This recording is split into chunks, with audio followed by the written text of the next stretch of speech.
Well,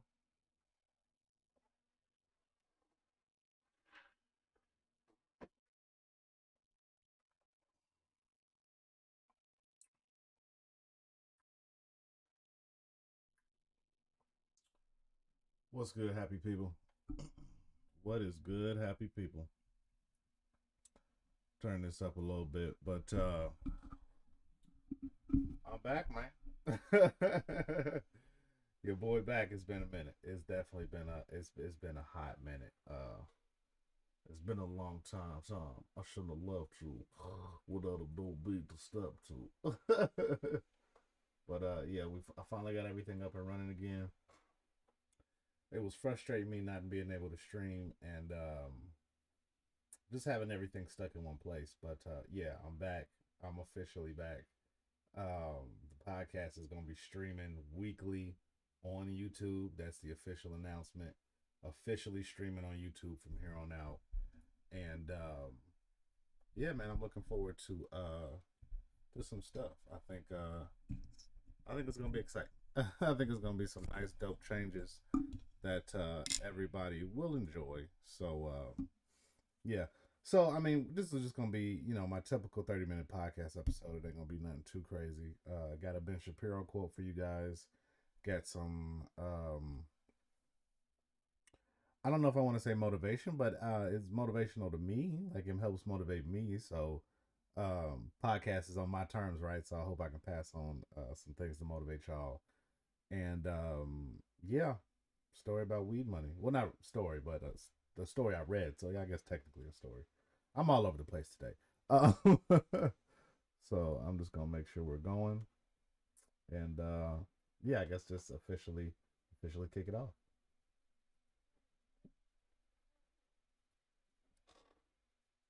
What's good, everybody? It's your boy Anonymous, the author, aka Anonymous Rap Guy, and I am back with another podcast episode, man. Yeah, it's official. It's official. Back on here, doing the daggone thing here.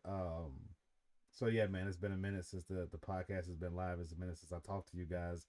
It's a minute since I really been doing anything or led the world in on what's going on. So um just to give you guys a little update. Before we get into the quote by Ben Shapiro. Um so I've become a voice artist. I've been working from home. I got the sound set up to get some. What you guys don't see is there's like a whole studio, like a small little studio outside of the frame, literally just outside of the frame. Like if I pan over just slightly, it's chaos. But yeah, I became a voice artist, so please feel free to hire your boy. You can fire me on Fiverr. Links to everything is in the description, as you already know. So feel free to put some money in your boy's pocket, or just tip on here. You know what I'm saying? But yeah, in order to make an income for myself, I know I didn't want to go back to the workplace after everything that's been going on, and I'm just trying to become like a somewhat of an entrepreneur, which is why I'm getting back into business and doing this, trying to get more into the media and stuff. So yeah, man, I've been doing our voiceovers and I've really been loving it. I've really been loving it. If you know what I'm saying. I've been told that I've always had a good voice, so I figure why not try to make some money off of it. So yeah. So yeah, I mean I'll just let you guys know, like totally let you guys know what's going on behind the scenes, because not like anybody cares that much anyway, but I got 30 minutes to fill up on me talking, so let's go. I've been if you are interested in becoming a voiceover artist, or if you're interested for yourself to make some money from home, or you need a little extra money, or you don't like the current situation you have and want to branch out, this is just how I got started, or how I'm starting, because it's not like I've been doing it for months, but I figure why not pass on some information to anybody that can use it. I do have hands. I don't. I'm sitting back chilling right now, so I don't talk with my hands that much. But I do have hands. I didn't become a voiceover artist because I lost my lost my hands tragically in that cheeseburger eating contest. It was. I'd have to be, I get real aggressive with my cheeseburger eating. You know what I'm saying? I bit too hard, lost both arms. No, they're down here. Well, what if they're not? What if they are really gone and these are just fake? Like they just somebody's just operating them. Yeah, actually, I have. There's a guy behind me actually that's helping me maneuver everything. I'm basically Mr. Oblong. If you remember the Oblongs, that's me. That's exactly what I'm shaped like. This is just a weird guy that I have son. Oh dang. I was gonna try to like, yeah, see, he's over here now. Oh, he's crazy. He's crazy. Oh, see, he is a fake person. Now he's over here, and oh, now he's over here.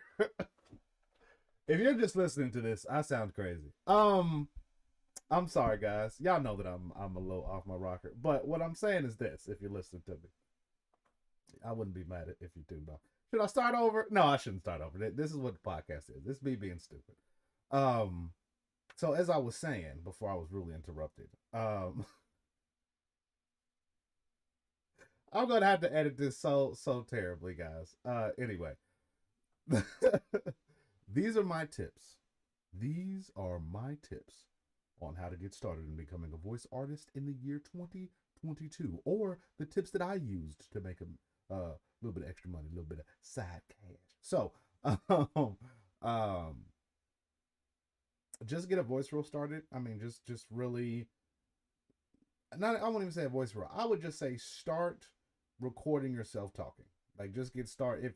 If you have no experience whatsoever in voiceover, like, just start recording yourself talking. Like, just go for it. Like, just absolutely go for it. Just whatever you think, whatever you hear, imitate stuff off TV, and just record yourself doing it, and play yourself back, and then compare. If you can remove the quality, depending on what you're recording on nowadays, iPhones and stuff like that are pretty good recording devices. But record yourself talking, and just see how you compare to the thing that you actually just listened to. See if you got the right inflection, if you got the right pausing, if you got the right pacing.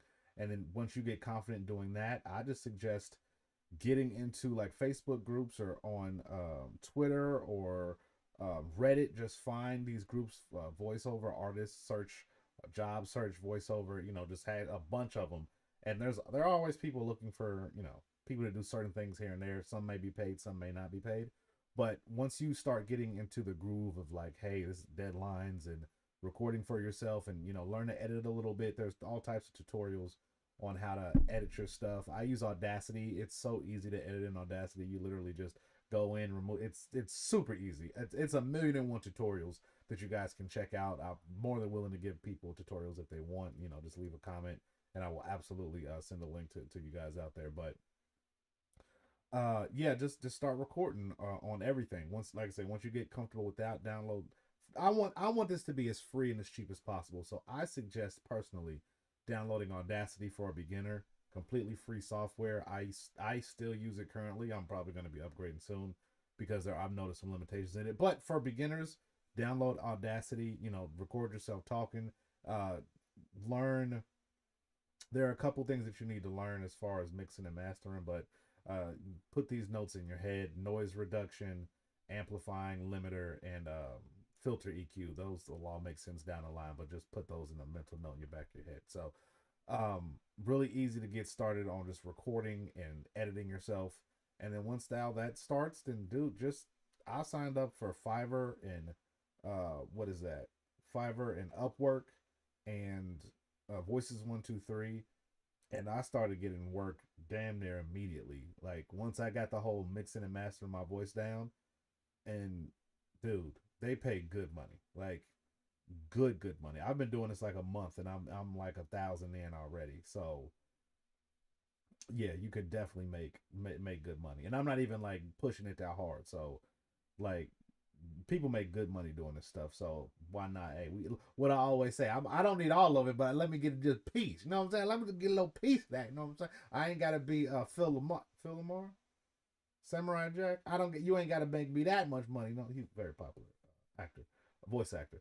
Y'all ain't gotta make me that rich, but hey, hook your boy with a little piece. You know what I'm saying? Give me a little piece of the slice. You know what I'm saying? Sorry, I'm sitting all the way back. I'm having myself a good time. But anyway, man, yeah, I got a good show for you guys today. I keep saying we, but it's literally just me and Pikachu back there. Generation 1, man. That's what it's all about. That's what it's all about. Because people think, when I say Pokemon, I don't mean Generation 2, okay? I mean the red and the blue and the yellow the Pokemon, the gameables, okay? And then the original first season of the Pokemon. Okay, I'm not talking about the extra 150 up until the point where he got to what is that? Who was that? Professor Elm, the Pokemon collector, when he got to say, "Hey, this is Kabuto. This y'all got the 151 with the Mew and the Mewtwo." Hey, that's where I checked out on Pokemon. I said, "Hey, that's all I need to know." I said, that's I'm gonna go ahead. Hey, I was out. Then they talking about, oh well, now we got a Chimera. I don't know if it's a Chimera, but we got this. Hey, look, bro, Pseudo Wudo. Listen, bro, I don't do those Ugo. That was terrible. I don't do those, new bros. Hey, okay, that's a little better. That's a little better. This is all live, so ain't no going back. This is why they don't hire me for live TV. Is because I'm terrible live. But anyway, like I was saying, yeah, I'm just gonna jump into the quote now. I just been rambling, so why push y'all through any more terribleness? Let's just jump right into the quote, man. Let me reach over here and find it for myself. All right.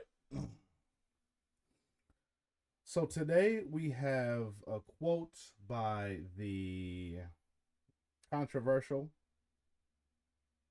oft entertaining Ben Shapiro.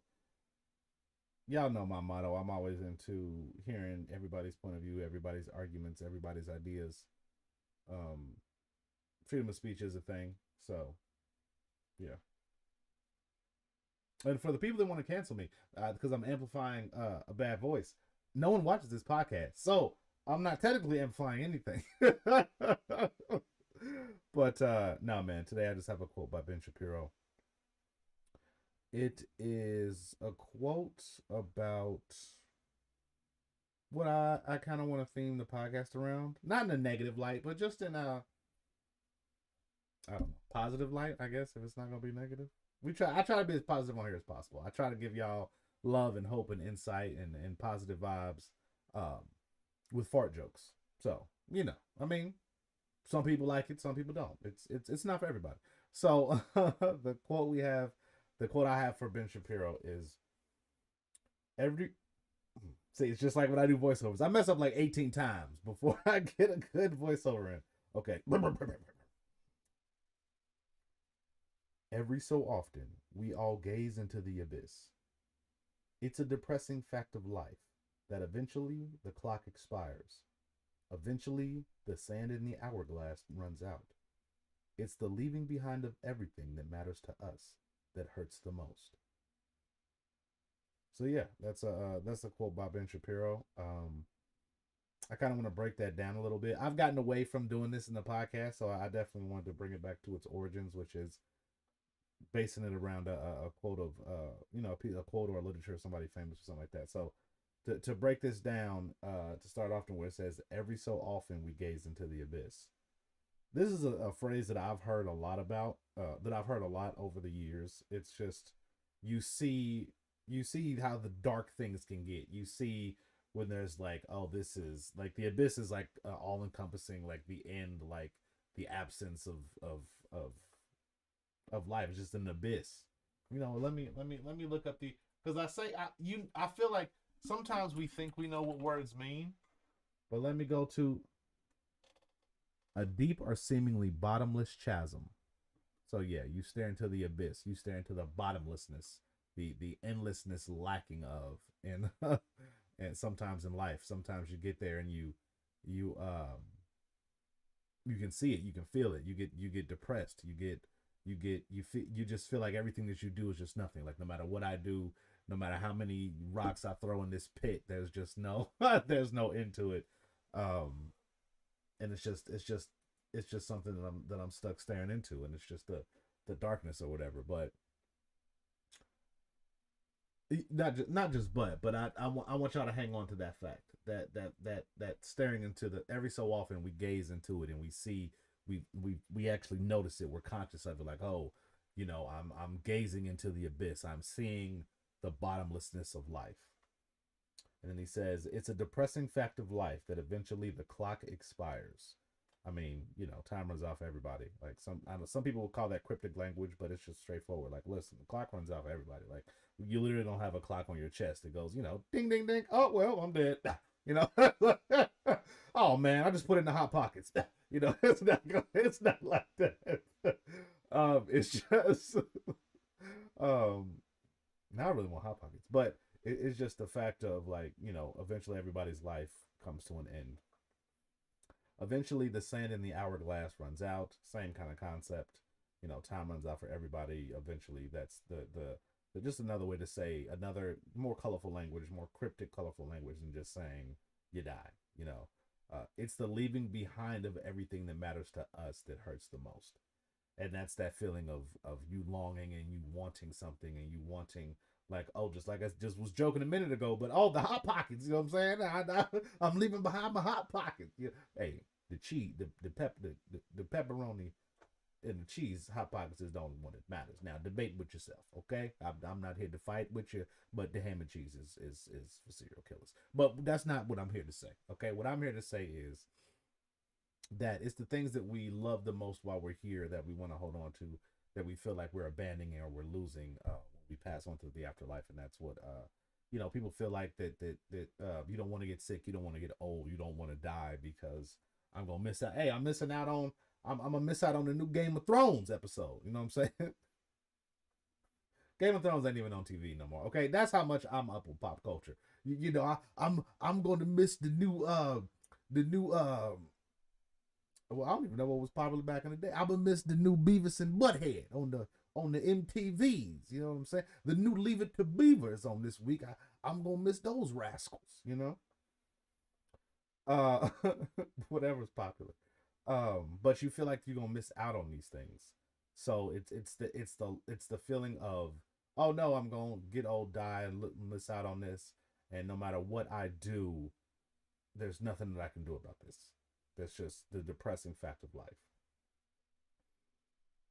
And my point to all that is simple.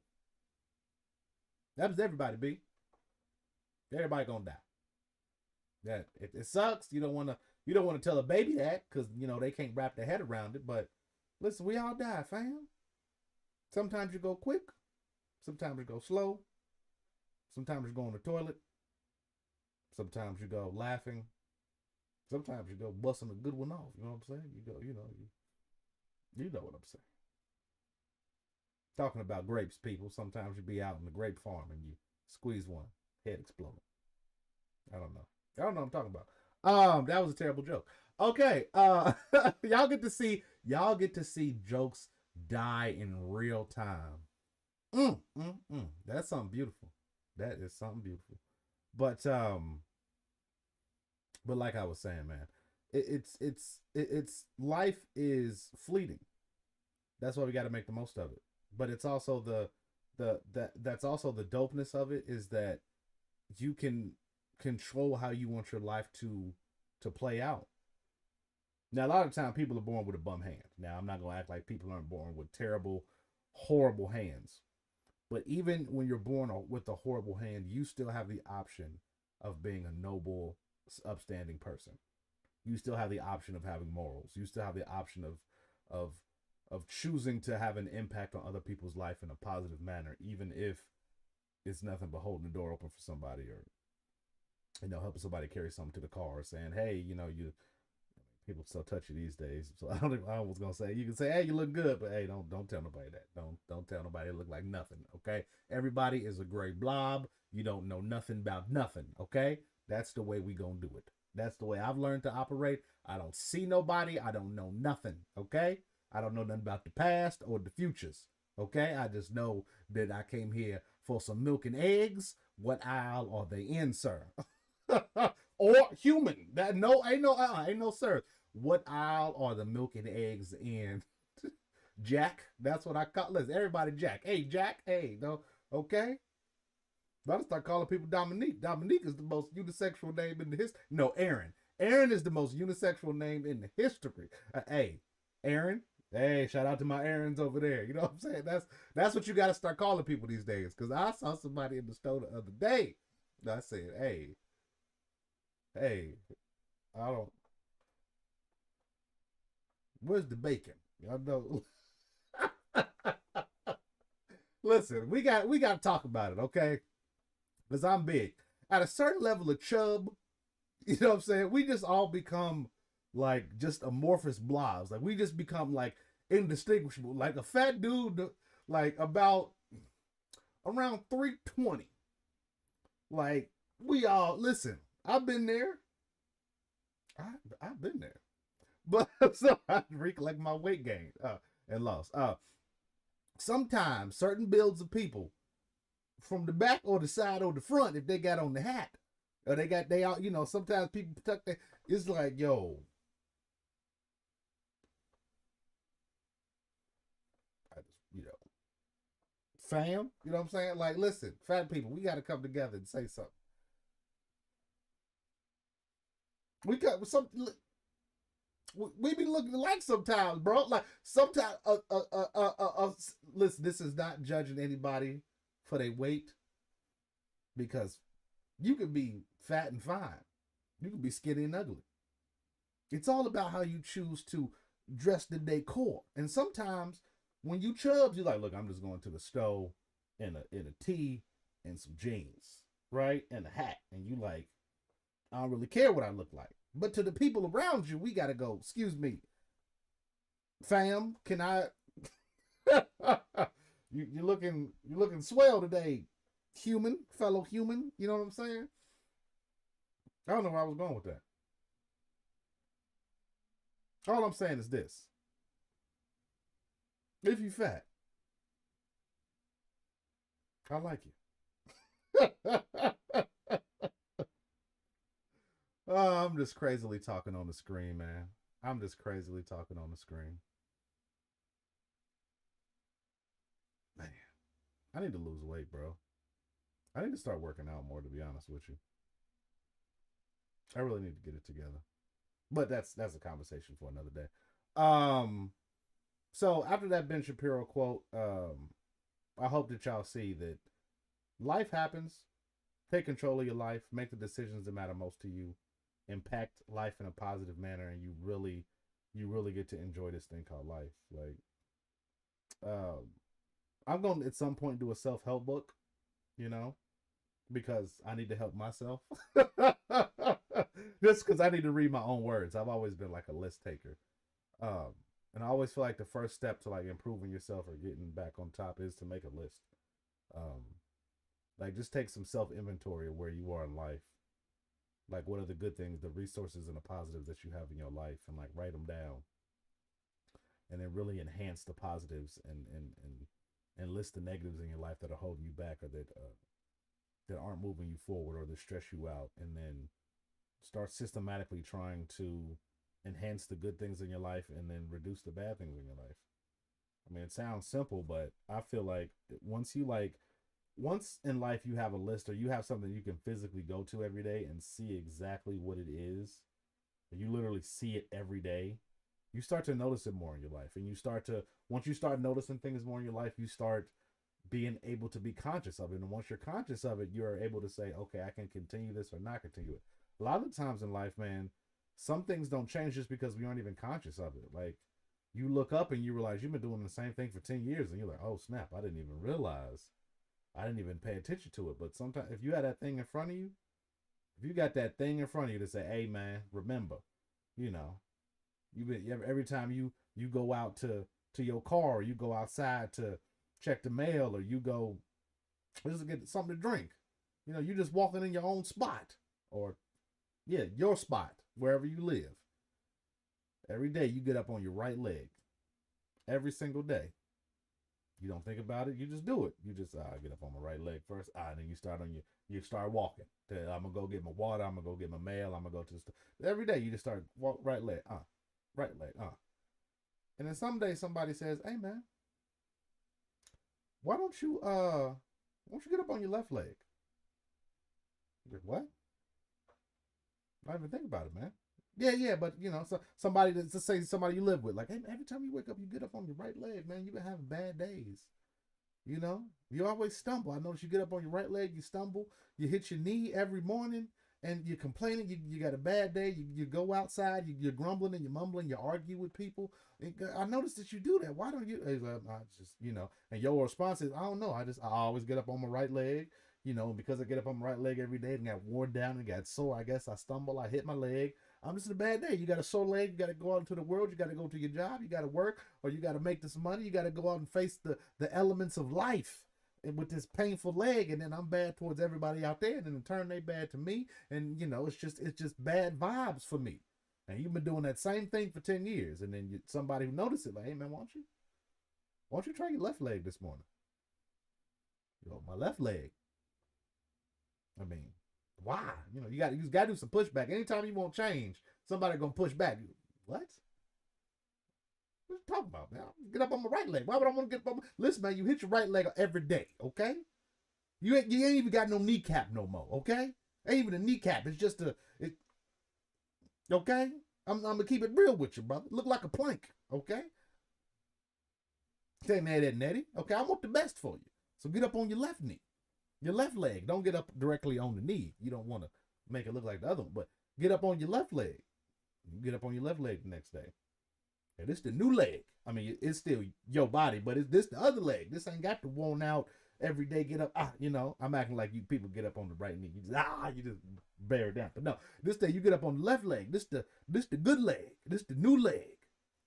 You go, oh, all right. You walk out. You go get your mail, your water, you go take the morning drizzle, okay? Your morning piss, okay? I call it the drizzle. You take your morning drizzle, okay? But you notice, I didn't hit my knee this morning. Okay. I'm going to go outside today without the pain and the frustration and the strife of this pain in my leg because I didn't hit my right knee this morning because I got up on the left leg. He told me to get up on the left leg. So I got up on the left leg, okay? Then you out there in the universe. What's that old lady? Let me help you across the street because I got the good knee. Okay? Before I wanted to break this leg off in you. Now I can help you across the street. Now you putting out positive energies. And in turn, the energies of yes, I believe in it. Okay? I believe putting out positive vibes gets you positive vibes back. Sue me. Okay? But now because you got the positive energies, now the positive energies coming back to you. Whole life change. Old lady, you done helped across the street. You help her across the street. You say, oh, that ain't just any old woman. You know what I'm saying? That ain't just a random side piece. That ain't no random grandma I just helped across the street. All right? That's Paula Dean. Paula Dean, see, hey, thank you, young man. Let me give you $50 million just because you're across the street. Because it can happen, okay? This can happen to people. You help Martha Stewart across the street. You know what? I don't know why I'm walking across the street by myself, but you know what, sir? You help me across the street. Let me go ahead and put you on this cooking show, Make You a Millionaire with Snoop Dogg and Guy Fieri. You know what, Martha? I appreciate it. I appreciate it. Thank you. No, I'm not going to audition for you. You just going to give me the job without it checking any of my credentials. Absolutely. Absolutely, Martha. These are the fantasies that I live in happily, okay? Don't give me no dose of reality. But like I was saying, hell is real. No, I'm sorry. Just start reaching. No, I'm sorry. I don't know what the heck I'm talking about.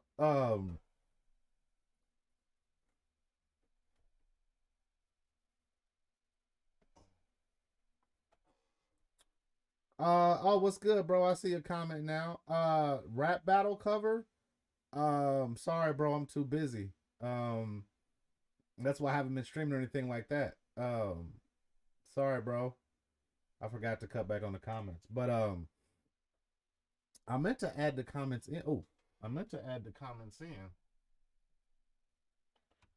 I need to get like I actually do have a crane for that. I got my script here, guys. Trying to stay on track today. So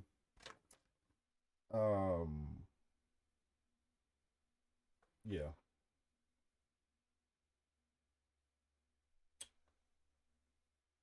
So I guess we'll start with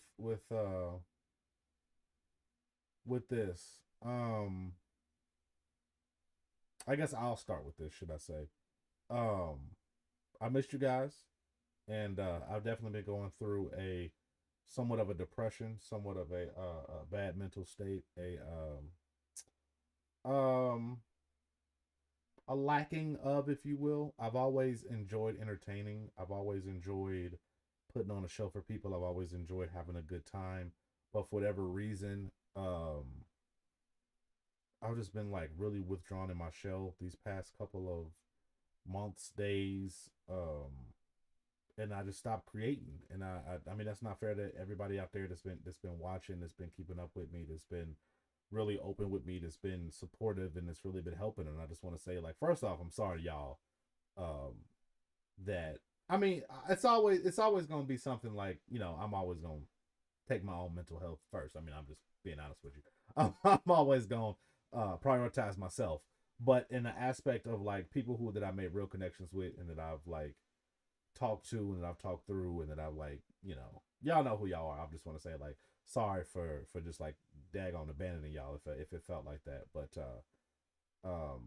like I do take the community serious. Like I do take everything that y'all, even though it's a small community, even though it's like not a lot of people, like um I do take it super serious. So on that aspect, I'm sorry for like it's been a long time. I shouldn't have left you type thing. You know what I mean?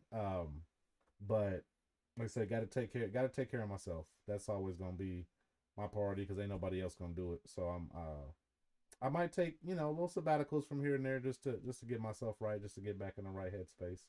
Um, Especially when it's only me and like a small, super small team of people trying to get all the media and content stuff pushed out. Sometimes it does get overwhelming, but if you want to be top dog, you definitely got to be consistent. So I'm gonna try to, if nothing else, at least get this to you guys weekly.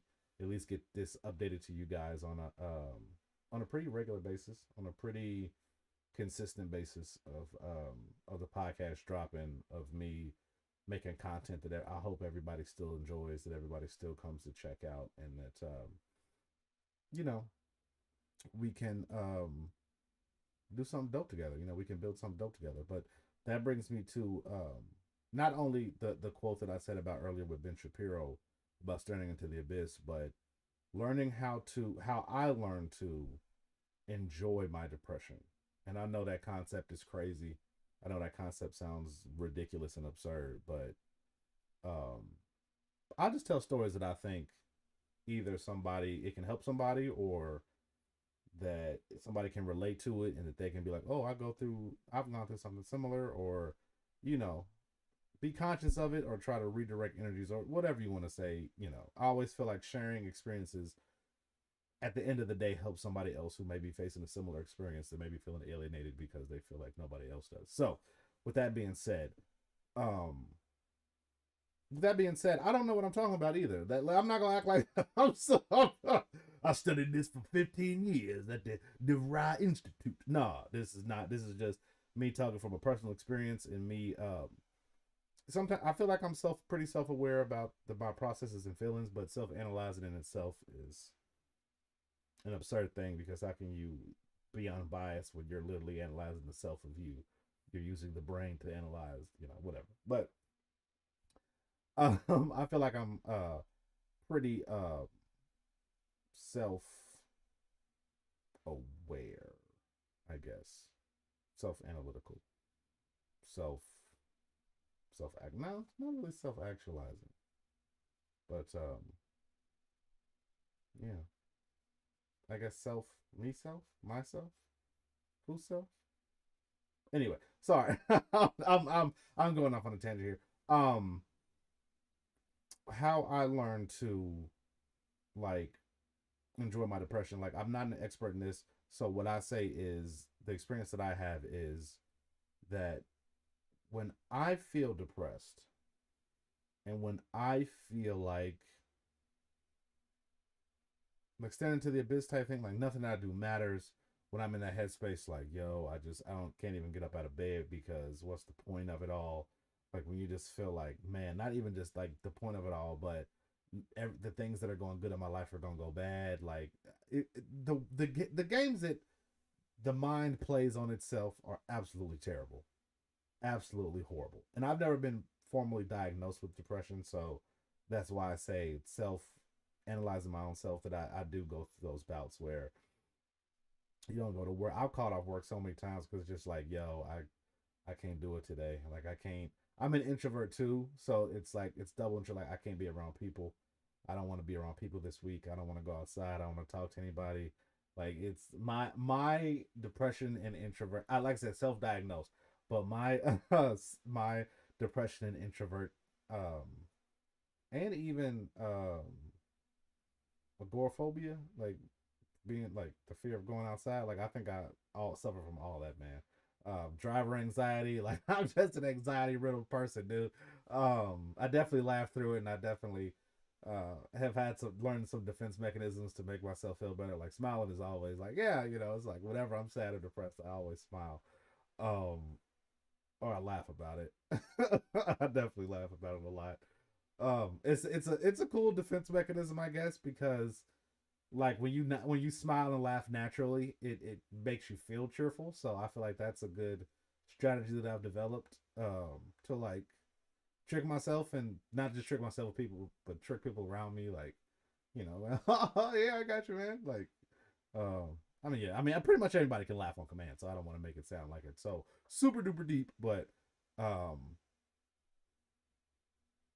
yeah, like going through like depression and like going through being an introvert and like not wanting to be around people and to like being like feeling really happy when I'm like all by myself. Like it's gotten to points where like I haven't seen people for like weeks at a time, and I have to remind myself like, all right, you have to have a strong bond with people. Like you had like this is family. Like you have to stop by and say hi to people. You know, at least once a week, at least once a month to say hi. You know, shake somebody's hand or hey, I missed you, or you know what's going on, or just be a functioning human. Like message somebody, stay in contact, be a person.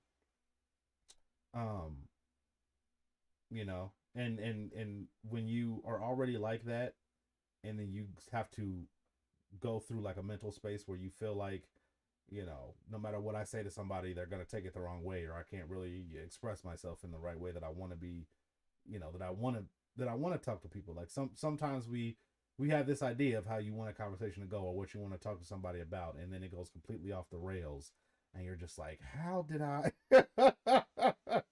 That's not what none of this was supposed to do, and it's frustrating, and it's angering, but um like I guess the best way that I've just learned to like handle the depression that I go through is to really find meaning in it. Like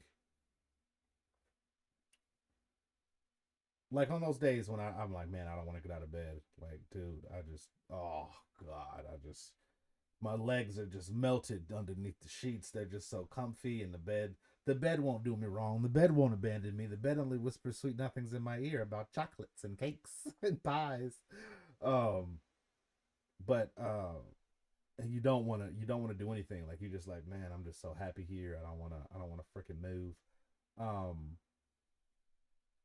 it's on those days when it's like, yo, but I'm feeling this way, and I'm like in my head so deeply that I can like see, you know, damn near my own neurons. But you're in your head so deep, it's like it's crazy. But like to find the meaning in what you're going through, like when I'm really depressed and I don't want to go out, like I started creating. Like I just started writing. I just started reflecting on my life and reflecting on memories and reflecting on the past and trying to work through it in my head.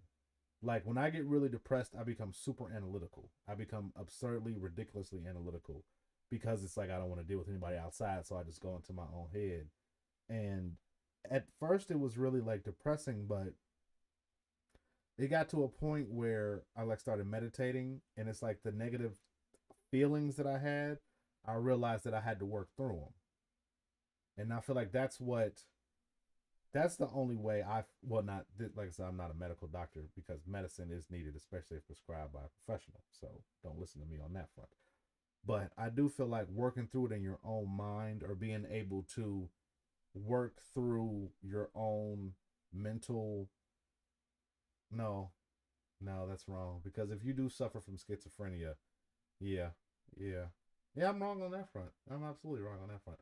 Well, for me, I feel um and maybe for other people out there, I feel like being able to manage episodes without the use of a drug or a narcotic or an outside stimulant, but having certain steps or procedures or guidelines of how to get through these episodes is what I feel the most comfortable doing. Now, this is for, like I say, my episode, like depression and stuff that I go through when I start getting these episodes, it's like it's easy identifiable. Like, okay, I'm being a little meaner than usual. I'm being a little colder than I'm kind of cutting myself off. Like, okay, I'm going through, like I must be going through a depression bout because, I haven't called anybody in days and weeks. I haven't, engaged with anybody. I'm just kind of like all on my own. Like, all right, I need to turn this around. I need to reach out to somebody. I need to, hey, how's it going? What you up to? Blah, blah, blah, miss you, blah, blah, even if it is just going through the motions, like half of the time, the only way that I've learned to get out of depression is daggone going through the motions. Like, it's like, yo, we're having to get together. It's like, I really don't want to go to the get together, but I'll go through the motions, even if I am bored, even if I am uncomfortable, because sometimes being around people outside, you see somebody else laughing and you're like, huh. And you'll catch it and you're like, oh, okay, that's a boost. Come on, let's keep going. But for introverts, it's hard to catch that energy because a lot of the time people just drain me. It's just like, oh, please stop using the words out your mouth. You're just talking. Just be quiet, please. The words, they're just oozing out like Ivan ooze, please. But yeah, man, I that's just how I learned to enjoy my depression. I just learned to really be able to self-analyze, to be able to self-actualize, like, okay, this is what I want to do, this is what I need to do. Even though I'm depressed right now, I can see everything that's going on. Because they say, I don't know how true this is, but I follow a page on Did You Know on Facebook. Check it out. I'm not endorsed by them, but I really like the page. That'll probably be the last thing you ever hear from me endorsement wise without somebody throwing some money in my pocket. So this is a freebie. They said that people who have a cynical view on life end up being more analytical and seeing life for what it actually is, like as far as not overestimating goals, but having like realistic expectations for life and being able to have backup plans, opposed to people who have a very positive and I guess positive or overly positive view of life, where they're so happy and almost high on endorphins that they don't see life for what it actually is. They expect things to be a certain way, in a positive way, which isn't bad, but it's often not fulfilling, and it's often a skewed view on the world. So the person with the nihilistic view actually sees the real world for being so analytical and self reflecting. I guess I take pride in that. I think that's pretty cool. I think people suffering from depression, we can really take pride in the fact that while depression can be crippling, and depression can be one of the I don't want to compare it to anything else. It's just it sucks. While it does suck, we can always take solace in the fact, like, it does give us a pretty dope worldview, I guess. That's horrible advice for anybody who's going through depression. So if you cancel me, I totally understand. I just talk through it. This is my therapy, and maybe this is why therapists don't talk to people about what they be saying, because that was absolutely crazy. That was a rough go around. But what I'm saying is this, man. I learned to enjoy my depression, and I hope you do too, if you suffer from it. And maybe the world becomes a better place. I don't know. But in other news, apparently, and I thought that this story was just freaking fantastic. I saw this the other day. Apparently, the states that legalized marijuana, the states who legalized marijuana have actually, it's amazing. I feel like Donald Trump. It's absolutely amazing. It's one of the best stories you'll ever hear in your life. So let me tell you. Let me get on to the story that I'm going to tell you. The states that legalized marijuana have actually collected more in tax revenue from the sale of marijuana than they have from the sale of alcohol. And everyone in the world, everyone in the U.S. at least, is like, Obviously. I mean, like, do you not understand how much the peoples of the Americas lacks the marijuanas? Okay? America loves drugs in general, okay? This is proof from the opioid crisis, okay? That should have showed you. Like, people in America like the drugs. Maybe we don't give them opioids. Maybe we just give them the Mary Janes. Less addictive, easy to kick. You know, you get older, you don't have as much reputable damage as you do from opioids. You just kind of go, I outgrew it. A lot of people I know that used to smoke when they were younger, like in teens and 20s and maybe even 30s, like in their 40s and 50s, a lot of the time they're just like, yeah, I just kind of outgrew it. I might smoke from time to time, like one, every other couple months or every other couple weeks. If I had a hard day at work, I might puff, but there's no like daily use. It's like, nah, I don't even smoke every day, dog. It's just I grew out of it. Like I got a couple gummies here and there, special occasion maybe, but like I know I'm something when you were younger, it's like yo, every single day, it's like I'm burning down 4-5 blunts at a time. You know what I'm saying? But it's just like once you have access to it, it kind of just goes away. But just it's just not a surprising story. Like absolutely, they collected more tax revenue from the sale of marijuana. For one, they tax it higher, so that might be the main reason. Is that you make more from a sale of, from what I understand from how the study read, you make more from a single sale of marijuana than you do for the similar amount of alcohol. So, in that sense, I think they tax it by weight or whatever it is. Um, they're making more that way. So that's also one of the things. Another is this is by state. So some states brought in a little bit, some states brought in a lot of it. This is a collective of they brought more in total tax revenue than they did for the sale of alcohol. Some states are different. Some states actually still bring in more. Some states actually still did bring in more from the sale of alcohol, while others had a massive swing in the sale of marijuana, such as California. Um, California legalized it, man. That's crazy. It's definitely gonna be legal throughout the state. Like one thing it was kind of always battling like should they or shouldn't they, but now that they see that so much tax money is being generated, I think senators and stuff are gonna jump at it. Like I really like these left, right, Republican, Democrat, Independent. Green is green. Like green is green is green. I don't think. I just don't think even if you have the most, you know, I don't even know what to say. Like even the most holier than thou politician on the left or the right saying this is a sin and you shouldn't be doing. Even they gonna see that money like, all right, well maybe we can let's see if we can get a couple lobbyists here and there that want to highlight us. But yeah, man, it is what it is. Make your money, be make your cash, bro. Make all the monies. But I do think that's cool that it's actually showing that it is a profitable business, and as long as it doesn't get corrupt and people from out of town are trying to swoop in and conglomerates or whatever monopolies is what it is. I don't care what nobody say. If you own all of the things as a single person, monopoly.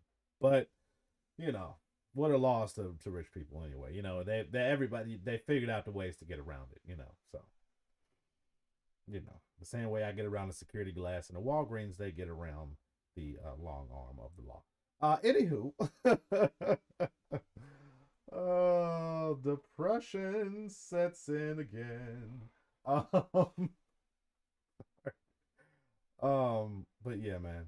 I think that's kind of where I'm gonna end it for today. I appreciate you guys for listening to me, for letting me ramble to you. Let me tell you about me being a voiceover artist. Let me tell you about me being a kooky individual, a cool cat to some though. But I appreciate y'all, man. Yeah, yeah, yeah. At the end of it, I just want to say, be cool, be kind, and be dope. And yeah. I appreciate y'all, man. I'm gonna sign off. That's it for me. Anonymous out. My love, peace, and chicken grease. Peace.